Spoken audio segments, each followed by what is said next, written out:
அந்த பக்கம் விவசாயம் பண்ணுற டிராக்டர்ஸ் எல்லாமே வந்து அந்த பக்கம் தான் போகும். இப்போ அதுக்கும் வழி வந்து இந்த பட்டா லேண்ட் எடுத்துட்டாங்கன்னா வழி அந்த பக்கம் இருக்குது. நம்ம ராளப்படை இருக்குது, சுடுகாடு இருக்குது, அங்கே சுடுகாடு இருக்குது, காம்பவுண்ட் இருக்குது. இப்போ இதுக்காக இடிச்சு எடுத்தாங்க. இது எந்த பஞ்சாயத்து ராளப்பாடி அந்த விஓ இருக்காரு.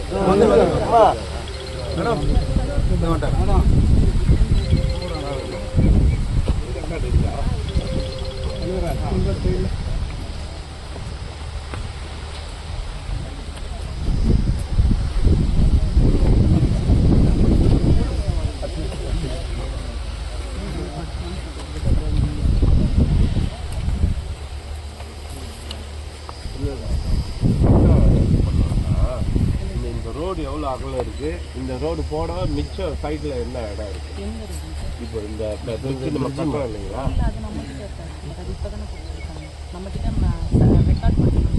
அந்த ரெக்கார்ட் தான் சொல்கிறேன். இது ரோடுன்றது பழசு இருக்கும் இல்லையா? ரோடு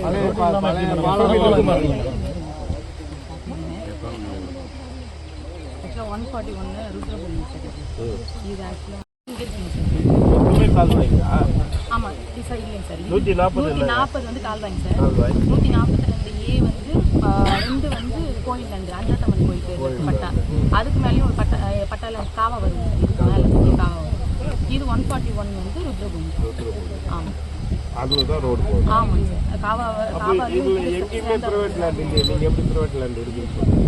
கோயில் லேண்ட் என்ன தப்பு இல்லையா? கோயில் லேண்ட் தனியார் நிலம், அதை நம்ம வழி போகிறதுக்கு பயன்படுத்தணும். கோயில் லேண்ட் தானே, ப்ரைவேட் லேண்ட் துட்டு வாங்கணும். கோயில் லேண்ட் 1 2 3 நம்பர் வருது. 142 141 140 இதான் நம்ம இந்த மூணுமே கோயில் நிலமோ ருத்ரபூமி தான் இருக்கு. கால்வாய் இதுதான் அந்த கால்வாய். நீங்கள் அதுக்கு சப்ளை போகிறதுக்கு வழி எப்படி இருக்குன்னு நீங்கள் பார்த்தீங்களா? சப்ளைக்கு போகிறதுக்கு வழியே இல்லையா? சப்ளை பண்ணி தான் நம்ம என்ன பண்ண முடியும்? அது 2 பேர் தான் வந்தது, எல்லாம் போய் தலைவரை அது தர அங்கே இருந்து இப்படி இறங்கி வருது. இதில் எங்க இந்த இடையில எப்படி சப்ளை பண்ணதுன்னா யாரோ சொன்னாங்க. இவங்க 2 பேர் தான் ஆத்துக்கும் பக்கத்துலேயே வந்து சப்ளை போகிறப்ப தண்ணி உள்ள போய் அரிச்சிடும். ஆற்று தண்ணி மண்ணு உள்ள வரும். அது என்ன செட் ஆகுது? இதுதான் கரெக்ட். இங்கே ரேம் பச்சு கொடுத்துருவோம். ஒரு பிரச்சனை நம்ம அப்படிங்கிறது நாங்கள் சார் அந்த பக்கம் போகிறதுக்கு அது சரி பண்ணி கொடுத்துருவோம். விவசாயம் எல்லாம் பண்ணுவாங்க, டிராக்டருங்கெல்லாம் வரும்.